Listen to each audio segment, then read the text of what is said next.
Hello all, Shadwell here, ready to talk about the next film in my collection, Festival of Fright from 2010. It's directed by at least 100 different directors, and stars a cast of at least 1,000. Festival of Fright is a 3-volume, 3-disc collection of old horror movie trailers from the 50s, 60s, and 70s, but as you can see, I'm just putting in the first disc in the video here. But I am reviewing all 3 volumes in this one review. Man, this is when trailers knew how to be trailers in my estimation. I mean, nothing wrong with trailers nowadays, I guess. They tell you enough about the story and tantalize you into watching the full film, but there's just something about those old classic trailers that makes me very happy. A lot of it, I think, is that they splash text across the entire screen frequently, and I love that. And they always make wild, hyperbolic claims like, "This film is the most terrifying film you'll ever see," when in fact its central monster is a laughably bad guy in a gorilla outfit going around and terrorizing a woman. Old horror trailers just knew how to sell the hell out of their product, regardless of whether it was any good or not. They make you want to watch the full film.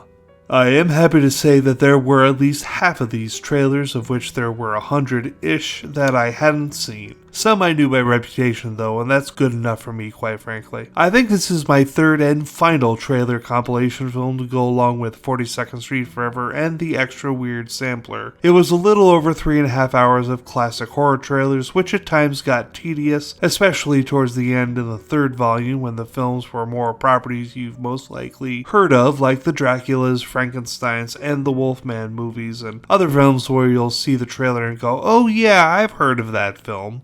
Most of the third volume's hour length was full of trailers for films I had seen, and so since there were very little new and flashy stuff to entertain me, my mind did drift a little bit. But those first 2 volumes were solid. Other than the recognizable ones being in the third volume, there didn't seem to be a through line for why each film ended up in the volume it did.